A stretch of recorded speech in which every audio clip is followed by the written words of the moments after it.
catastrophic cost and fallout. Unlocks critical assistance to help jumpstart impacted Floridians' road to recovery.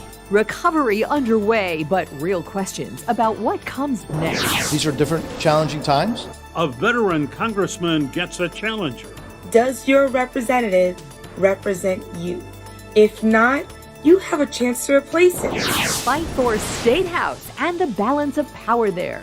House District 114 is the #1 flippable seat for Democrats in our state legislature. The last line of defense, we gotta show out.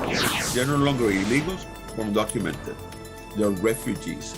It's really insidious to build people's trust through that kind of false misrepresentation.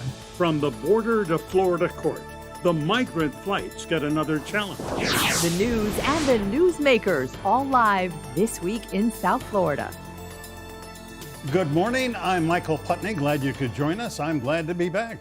I'm Glenna Milberg. We begin today with questions hitting home, even as that catastrophic tally of Hurricane Ian in southwest Florida is still being calculated this week as President Biden toured the ruins of Fort Myers and surroundings. And election year politics seem to fade even for a short time. Florida lawmakers were grappling with how to infuse emergency money into repair and recovery. Congressman Carlos Gimenez is one of those. He represents parts of West Miami-Dade and all of the Florida Keys, which have been declared a federal disaster zone because of the destruction caused by Hurricane Ian. Joining us now live is Congressman Carlos Gimenez, former Miami-Dade County Mayor, former County Commissioner, former Miami City Manager, Police Chief, and he began his public service career as an emergency medical technician with the city of Miami. Congressman, good to see you. Good to see you too, Mike. Mike, did you say I was a police chief? Did you say I was a police chief? No, I was a fire chief. Oh, okay. I beg your pardon. I'm very no, well. I started aware. as a firefighter. Very No, I well. was the sheriff of Miami-Dade County when I was the mayor, so you're right. The year is young. There's still time. All right. Well, we've Okay. tried to cover it correctly. Congressman, you represent the Keys. You've been down there, declared a federal disaster zone. How bad is it? How is the help getting to the people there? Well, look, the Keys aren't, when you compare it to the West Coast, the Keys aren't as bad, but individually, there are people that were hit just as badly. And so there are areas down in the southern portion of Key West that were flooded, probably 5-6 feet of storm surge actually entered there. And I saw that firsthand, that people were cleaning out their homes. There were about 100, estimate about 100 homes were basically, and businesses were destroyed down there. And so you don't get the headlines like you do in the West, but individually, yeah, they got hit pretty hard. The city got hit with a lot of debris removal. The airport, Monroe County, the Key West airport down there, at the end of the runway, they have these devices that help stop runaway airplanes. The one of them was destroyed. That's $7 million. And so, yeah, individually, they got hit pretty badly, and it was worse than people thought. It just didn't get the headlines because everything was going on out west. It got some headlines from us, of course, because we were local, but I know, Congressman, you were pretty instrumental in getting the disaster declaration for Monroe County, and you also were one of 11 other congressmen and women who sent a letter to the House Appropriations asking for emergency relief money. Is that for Monroe County, or is that for everybody who needs it? It's everybody, but also Monroe County. There are individuals down in Monroe County that needed just as much as the people that are on the West Coast. I'm not trying to say that the people on the West Coast don't need it. They do. Obviously they do. But there are individual people down in Key West that got hit really hard. And unfortunately, some of those areas that got hit in Key West were in the poor neighborhoods. And so there are, not as many resources. I think the city of Key West and Monroe County have done a tremendous job down there cleaning it up. But those folks are going to need some help. And that's my job as a congressman to see that they get it. Yeah. Congressman, let's talk about what happened on the west coast of Florida. You have seen that firsthand. For the last couple of months, as you well know, Governor Ron DeSantis has taken some shots at President Biden, and President Biden, in turn, has been critical of the governor. But it seems like they have called a truce. They have said, let's set aside political differences. Let's address the needs of the people of Florida. And that's the way it should be, isn't it? Absolutely. And I'm very glad that the president came down and saw it firsthand. I'm very glad that Governor DeSantis and the president were able to work hand in hand. The hurricanes don't know the difference between a Democrat, a Republican, or an independent. They don't care. What I saw, I flew over the West Coast with my wife Lourdes Saturday after the storm, and I can tell you, Michael, we did the same flight. Lourdes and I did the same flight after Hurricane Andrew. Yeah. When I was the fire chief of the city, and I haven't seen devastation like that, since Andrew. Now, I'm not saying it was worse than Andrew, but I haven't seen devastation like that since Andrew. And some of those the coastal towns, Sanibel got wiped out, right. Fort Myers Beach, real heavy damage. And so I feel for those people, and they're going to need help, and they're going to need help for a long time. The rebuilding is going to take quite a bit of time. It's not going to happen in a couple of months. This is going to be years in rebuild. So, Congressman, I want to go back to the money a little bit. We have a short clip from the president. I believe it was yesterday when he was speaking in Maryland. And the context of this sort of back and forth, there were a lot of Republicans, including you, including our senators, who did not vote for or voted no for the continuing resolution recently to fund government, which would have also packed with a lot of relief money. And the prevailing reasons for the Republicans' no votes is because there were things in there that had nothing to do with what the bill was supposed to be for. So be that. I want to play a little bit of what the president had to say about no votes by Republicans who then come back and love spending the money that they're getting for the federal government, essentially. My words, not his, but take a listen. Republicans call Biden infrastructure program socialism. And then they ask for the money. I can go down the list, look it up. Socialism. I didn't know there were that many socialist Republicans.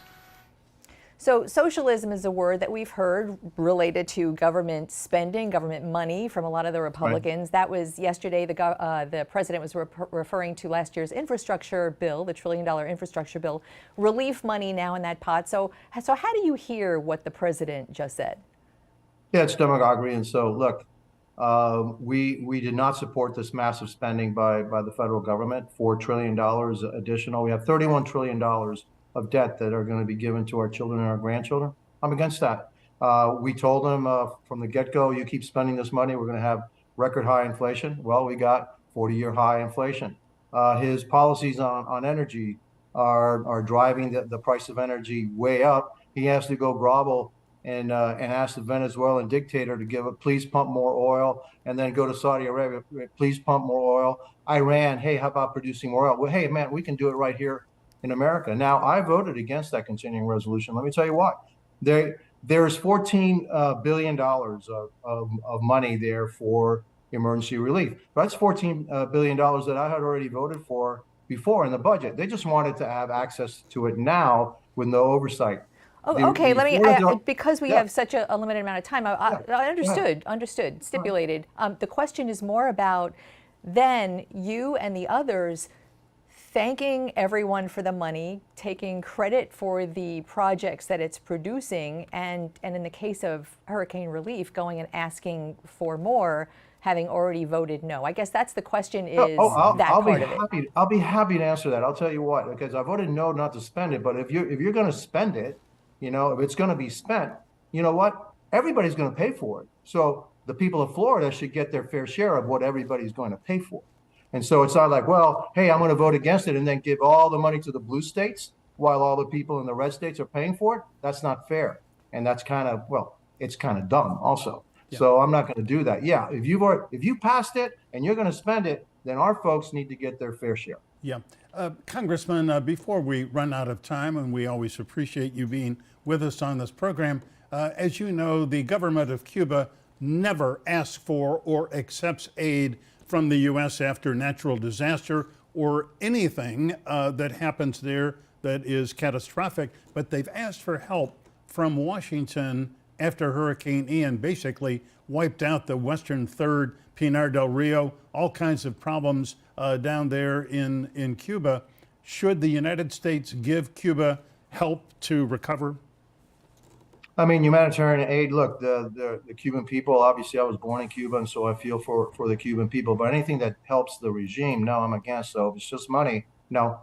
But if you want our expertise, if you want us to, help the folks down in Cuba, then I think that's something from a humanitarian perspective that I would certainly be in favor of. But if they're just asking us to give them, money, no way, because I don't trust the Cuban government to do anything. Look, from what I understand, the hurricane hit the western portion of Cuba and basically blacked out the entire island. Right.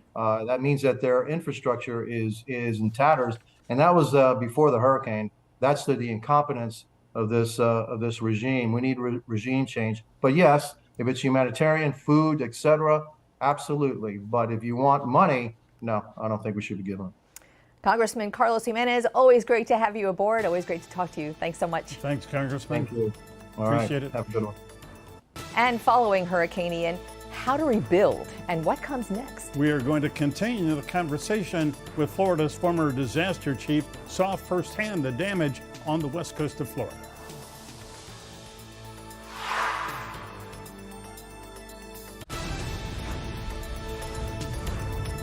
Even as the hurricane's catastrophic tally is still being calculated, the questions about whether and how to rebuild what was lost are underway. One person in a good position to weigh in on those questions is Jared Moskowitz. He is Florida's former disaster chief, former state rep, now a Broward County commissioner and a candidate for Congress. He took an aerial tour over the west coast of Florida, and he joins us now from his home, I believe, in Parkland. Jared, good morning. Great to see you.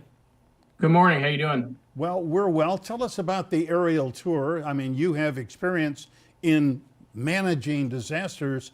How bad is it? Yeah, so, I took a tour of the whole area. I flew in via helicopter to kind of get an idea of what it looked like on land and then go out to the barrier islands.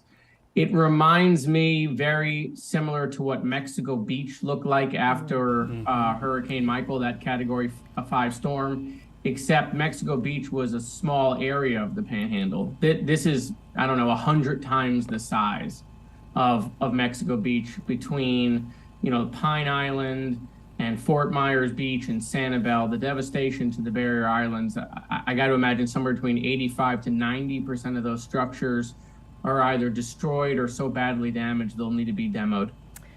I'm glad you brought up Mexico Beach. I don't know if you remember, we were with you in Mexico Beach shortly afterwards, was like 3 or 4 months, and you were the head of the Department of Emergency Management with the governor taking the tour. And we saw literally foundations with no homes on them, much like is happening in Fort Myers Beach. And we also saw newer construction as if there had not been a storm. And what a glaring example of how to rebuild and where to rebuild. And I wonder if you would weigh in on the future of building along the coast and in Florida, as we've seen totally, and how to do that, and should government get involved in more mandates about that? Yeah, so, those are local decisions, obviously. I'm in Broward County, Dade and Broward have the strongest building code in the country. Other areas of Florida should be looking at that. And again, it's not just the wind, it's also the water. We know how to build to withstand hurricane wind because we've done it in Dade and Broward and other counties that have adopted the code. But when it comes to water, you're right. If you look at Fort Myers Beach or Mexico Beach, the newer structures that were elevated off the ground, yeah, maybe they have damage to their first floor, but the whole structure isn't gone.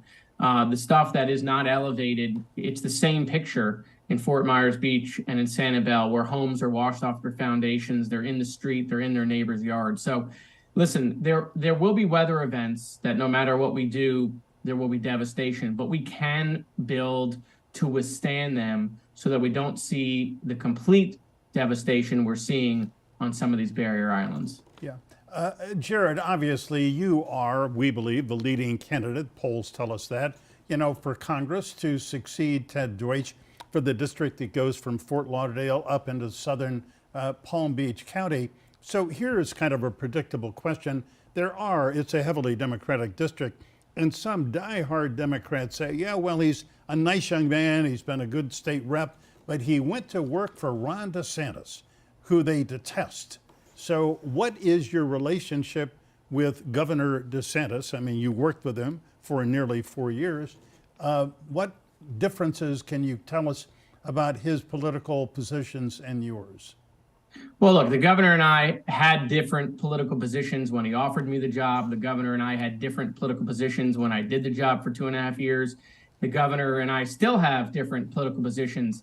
He knew that when he offered me the job. I knew that when I took the job. Our relationship is fine. Obviously, you know, he gave me an opportunity, and I think I did a good job for both the citizens of the state of Florida and for his administration. And so, you know, look, the governor and I have different views on policies, but, you know, the Division of Emergency Management has a rich history in Democrats and Republicans working together. Craig Fugate was a Democrat. He worked for a Republican. The division director before that was a Republican working for Lawton Childs. And so, you know, there's a rich history of that. It's the same reason you just saw Ron DeSantis and Joe Biden get together, not just on Hurricane Ian, but they did it on Surfside. And so, you know, look, I had a horrible tragedy in my state house district, in my hometown, at my high school, at Marjorie Stoneman Douglas.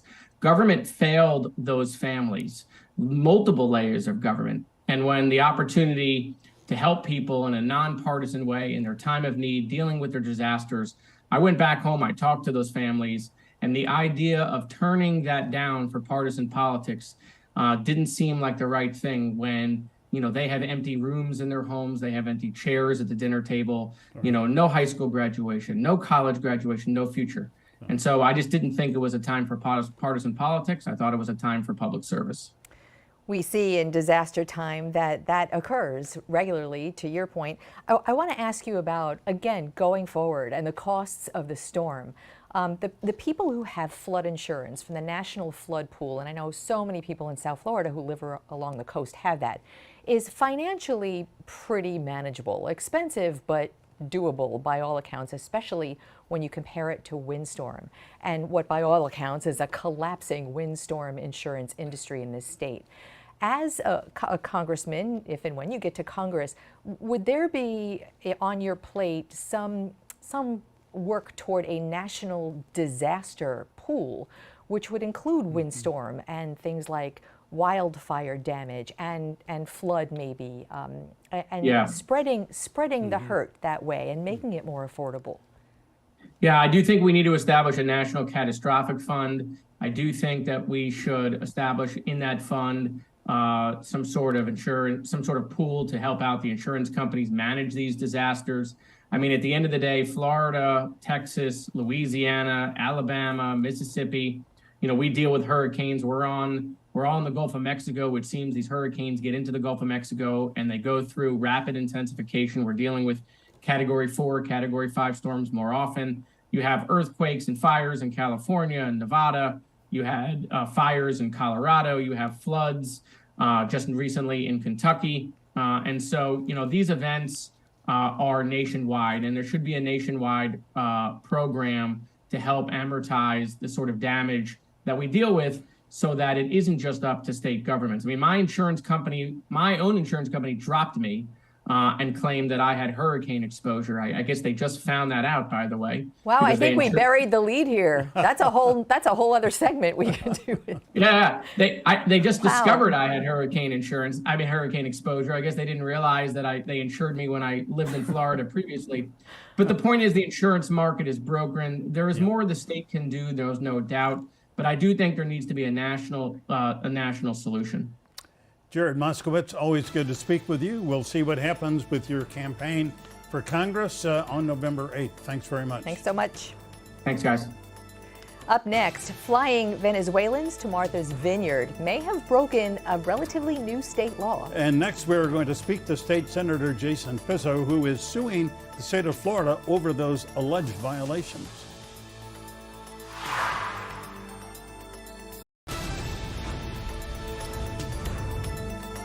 When the state of Florida, using a subcontractor, recruited 48 Venezuelan migrants to fly from San Antonio to Massachusetts, that may have violated a new state law that authorizes and pays to relocate undocumented migrants who are in Florida.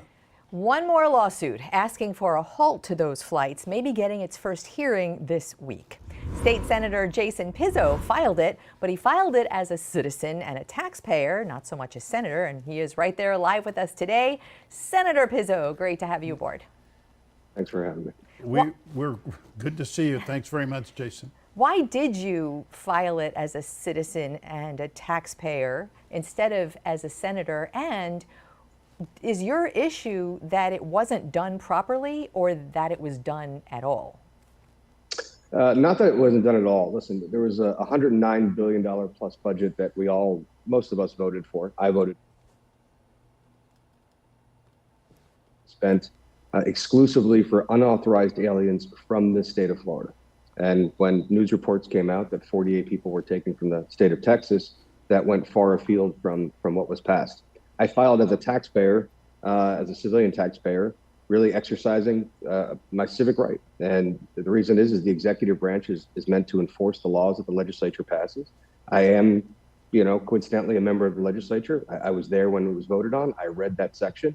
I didn't agree with the section, but I agreed with the majority of the budget that I voted for. And the governor has flouted the law that was very, very simply described. Yeah.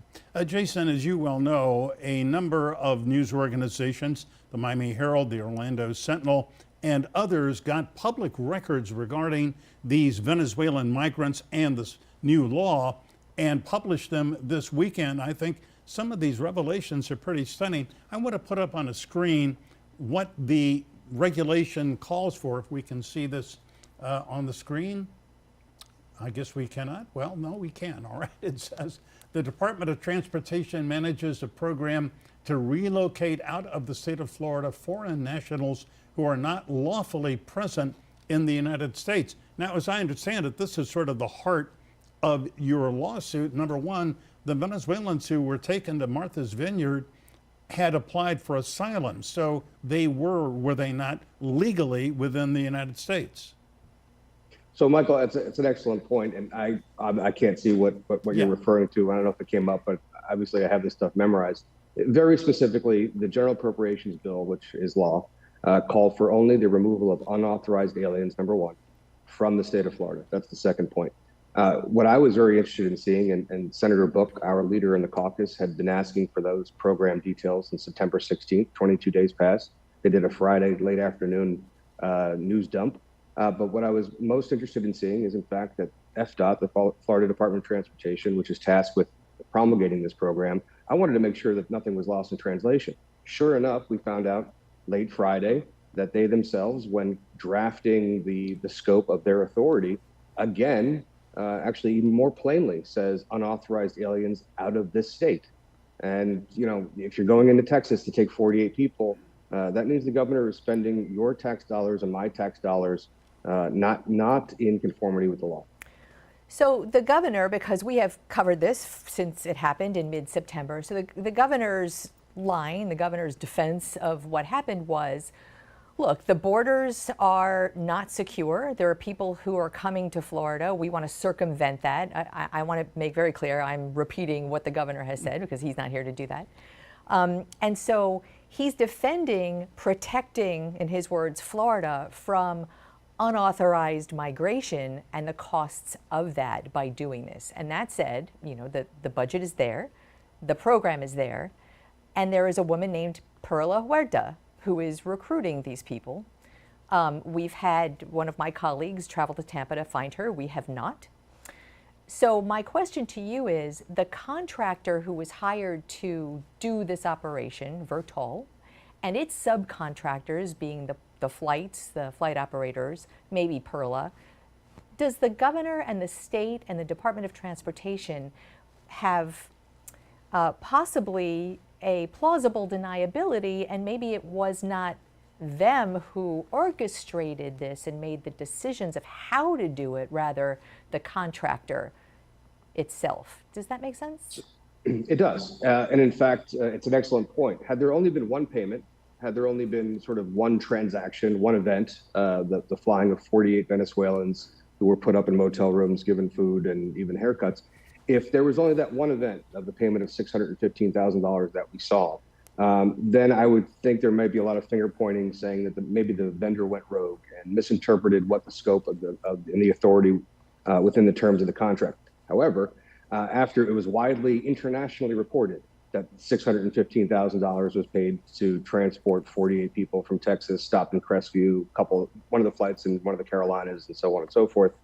However, there's a subsequent $950,000 payment. So, one thing the documents did reveal to us was that I think there's 4 or 5 people at FDOT who had reviewed this, including their legal counsel. Now, perhaps to your point, the vendor went rogue and went outside of Florida and did something that they were not supposed to do. But shouldn't the chief financial officer of the state of Florida, which was covered on every network, on print and digital and TV about this story, have taken just a little bit of pause with your money and my money to make sure that everything was kosher and above board? And in fact, there's a subsequent $950,000 payment, as we know, for what later was characterized as a phantom flight. The Florida taxpayers, the phantom flight. The phantom flight allegedly was going to go to Delaware, close to, the home state of the president. It was going to Delaware. The flight plan was in. It just never happened. Yeah, guys, I don't want them spending your money or my money on his political theater. I really don't, and it's inappropriate. It's not even about the inhumane treatment, about people being used as political pawns, which there's plenty to discuss there. Your money and my money and our Florida constituents' money should not be spent flying, vacant phantom flights for political theater. A gotcha moment for the media. It's ridiculous. We have plenty of things to spend money on here in the state of Florida, as you know. Now, before we run out of time, tell us the status of your lawsuit, because you told me, when we were texting last night, that you've got a hearing, I believe, Monday or early this week in Leon County Circuit Court. What's going on? We filed for an emergency hearing, basically to stop the hemorrhaging and bleeding of dollars being spent. We had to wait until all parties have been served, so the secretary, the governor, and the chief financial officer, Jimmy Petronas, to have been served. So tomorrow morning, we're going to be calling the judicial assistant for the judge and asking, can we have that case management conference? Not a typical lawsuit for damages. We're not looking for any payment. I just want some injunction. I just want them to stop doing it and flouting the law. So hopefully this week we'll have our first hearing. Jason Pizzo, great to speak with you. Thanks for being with us on a Sunday. So stay tuned. Thank you both. Thanks, Jason. Talk to you soon. Up next, veteran South Florida Congressman Mario Diaz-Balart gets a challenger. His opponent is Christine Olivo, and she's going to join us after the break.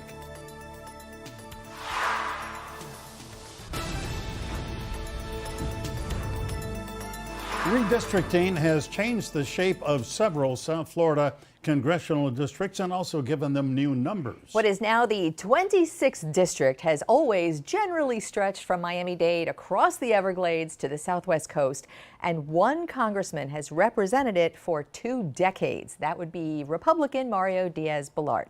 That tenure is being challenged right now by Democrat Christine Olivo, who joins us from her home in El Portal with a great blue background. Congressman Diaz-Balart has been with us before. His staff says he was not available today. So, Ms. Olivo, welcome aboard. We are glad to... Thank you. Hi, Glenna. Hi, Michael. Thank you so much for having me. Christine, we're very glad you're with us. So the most basic question, here you are, not exactly a neophyte. You've run for Congress before, but you're running against somebody who's part of a political dynasty, been in Congress for 20 years. Why are you the better choice? Why should voters vote for Christine Olivo? Well, I do not know my opponent personally, but when we have politicians that have co-signed the MAGA extremist ideology, they must be challenged. When our politician, the person that represents our community, is voting against FEMA dollars in light of a hurricane, when they're voting against protecting small businesses from monopolies, when they're voting against reducing the cost of gas and food, when they're voting against contraception, when they are rejoicing at the fact that Roe v. Wade has been overturned, they must be challenged. So you have just nicely and compactly talked about the Democratic Party's talking points. And so thank you for that. I want to just sort of reframe that question a little bit, because along with votes in Congress, which have been varied. Mario Diaz-Balart, he's been there 20 years. He is now the senior member of the Florida Legislative Delegation. He is on the very powerful Appropriations Committee. He's brought home a lot of money for Everglades restoration, for transportation. Having that kind of seniority in Congress, no matter what your party is pretty important for the district. So that said, how do you tell your district constituents that what you would do if that changed?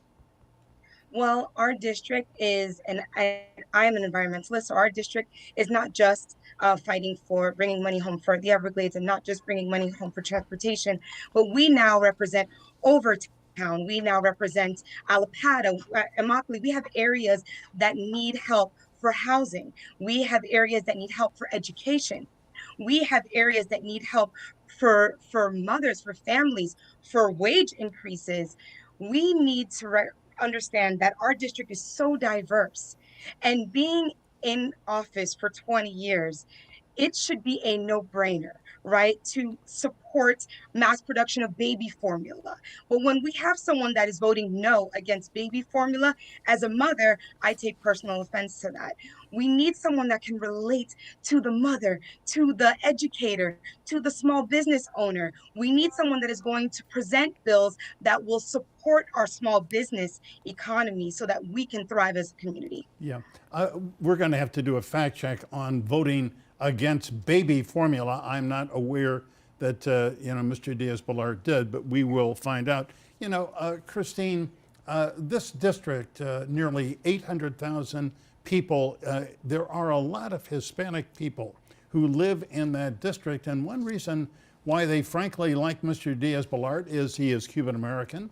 He is fluent in Spanish. He has made Cuba, Nicaragua, Venezuela key issues in his campaign and speaks about them frequently. Do you have that? Number one, do you speak Spanish? And what do you say to people who are Hispanic and who are interested in those countries and U.S. policy? Yes, I do. And what I say is, I too am a first-generation American. My family is from Haiti, and I have seen firsthand the plight of immigrants and the fight for the American dream. I have been at the Texas border myself. I have seen the way that our migrants have been treated. And I've also seen, growing up as a Haitian American, I have seen what our immigrants contribute to our economy. So I am ready to fight. I mean, I grew up surrounded by a vast array of various Hispanic cultures. I went to a predominantly Cuban high school, Monsignor Edward Pace High School in Opa-locka. My husband's Puerto Rican, my sister-in-law is Dominican. I am fighting for every community, every immigrant community, but especially those that are impacted, especially the Cuban Americans, the Venezuelan Americans, and those that are fighting for those in Haiti as well. It dawns on me that Mario Diaz-Balart used to say, I have more alligators in my district than I have constituents because of the large chunk of Everglades you have to cross to get to the other side of District 26. But your intended district is, part of the impacted hurricane devastation. And many of those, to your point, are going to be migrant workers, are going to be immigrants and migrants who come here especially to work. Give us a sense of your take on the recovery effort that's going on right now, both federal and state, and what you might do differently. So the first thing that we already have been doing differently is being on the ground. We've spent the week in Naples, in Immokalee, fighting for those in high impacted areas to get their power back, to get the food that they need. But what I'm realizing is this is not a quick fix. Right? Can I just, I'm sorry to interrupt you. Can you, when you say fighting for those things to happen, what does that mean practically speaking? So that means, number one, putting out a immediate request to Ron DeSantis to help aid the communities that have been affected by bringing translators in to help them fill out their FEMA applications. A lot of the impact in Immokalee These are migrants. Most of them do not speak the language as a first language. They don't speak English as a first language. So they're having trouble with their FEMA applications, and that's what we're out there doing. They're also having trouble figuring out who to even connect to get help with their property insurance and things like that. So that is what we are fighting for, getting translators, getting people that can actually help the community right now. We put information out there, but we don't translate it into multiple languages. Yeah. And that is a huge barrier for assistance. Yeah. Christine Olivo, we are so glad to have an opportunity to meet you and introduce you, people who aren't aware of your candidacy, and good luck with it. Thanks so much. Thank you so much. Thank you. From candidate for Congress to candidate for Florida State House. We're going to talk to Adam Benna. That is next.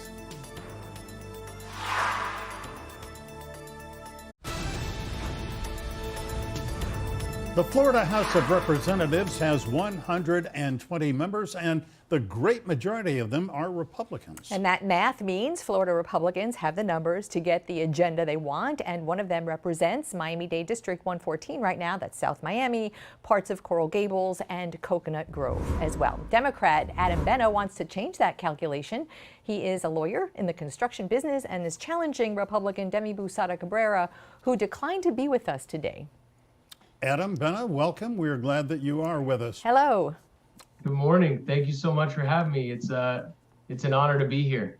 Well, it's an honor to have you. And so explain to us, why are you a Democrat running for the State House of Representatives? What's your agenda here?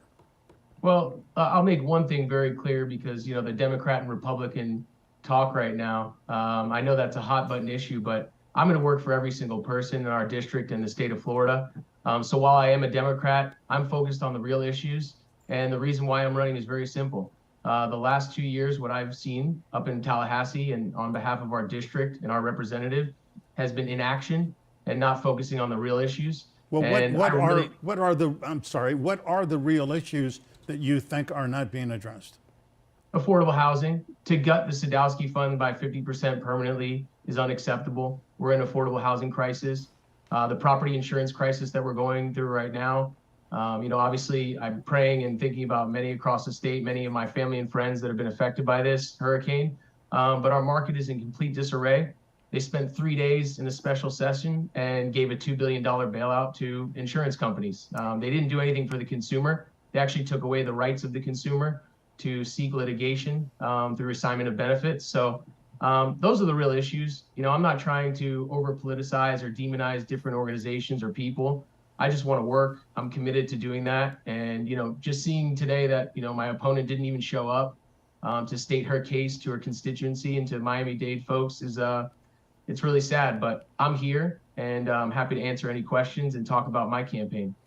So she, as a first term in office, she had done some things that did cross party lines. She had a couple of votes that did cross party lines. And also she sponsored the bill that created the Office of Resiliency under the governor, and resiliency and sea level rise, I'm thinking your constituents in 114, it's among the most important, especially watching the aftermath of a hurricane. So as a member of the minority party, what would you do that your colleagues that are there did not? Well, I would like to maybe correct the record a little bit, because while she did put forth a bill and pass a bill that focused on sea level rising, when Representative Ben Diamond stood up to talk about climate change, she said that was over politicizing the issue and that we needed to focus on the sea level rising. And as many of us know here in Miami-Dade, climate change is real. And unfortunately, my opponent has voted for limiting our local governments to curb carbon emissions and curb fossil fuel burning. So, to focus on sea level rising is great, but there's a bigger issue, which is climate change. She voted with FPL to get rid of clean energy. So, you gotta talk about both sides here. If you're a champion for climate change like I am, I'm going to support all the bills that want to focus on climate change and not just the ones that, are specific to sea level rising, because our state, you can't discriminate across the rest of the state. A lot of people, even inland in Orlando, are suffering from flooding and strong winds. So this is all directly correlated to climate change, and I want to focus on everything with regard to climate change. Yeah, Adam Benna, you mentioned at the outset that you are a champion for affordable housing.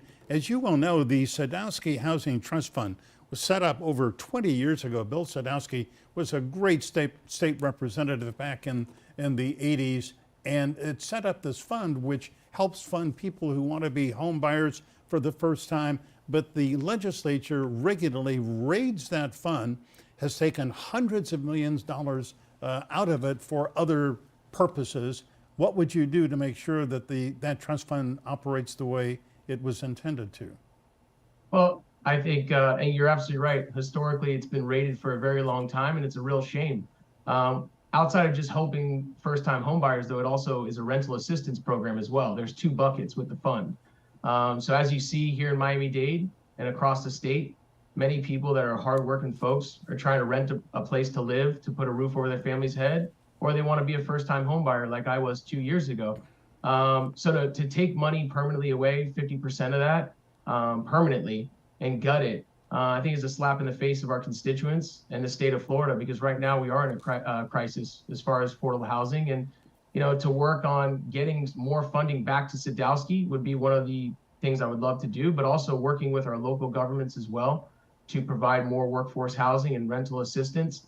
That's something I'm truly committed to doing. And, you know, we're here in the epicenter of the crisis right now in Miami-Dade, and I'm happy to work with any city and county, you know, commissioners to try and address that issue as well.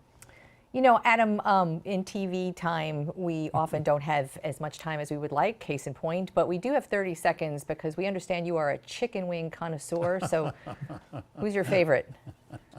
Well, I love Bethune Grill in Daytona Beach, but down here in Miami, Doc B's has some great chicken wings. Sports Grill has great chicken wings. So, are they in District 114? I was gonna say Duffy's Sports Grill is in 114 and Duffy's, and I actually saw a picture of you, Glenna, yesterday at Duffy's. After we hit doors, we went over there to Duffy's on 57th in West Miami. So, all right, well, let's all get some for the game coming up this afternoon. Adam Benna, thanks a lot. Thanks so much. Thank you. Take care. Thank you so much. We'll be right back.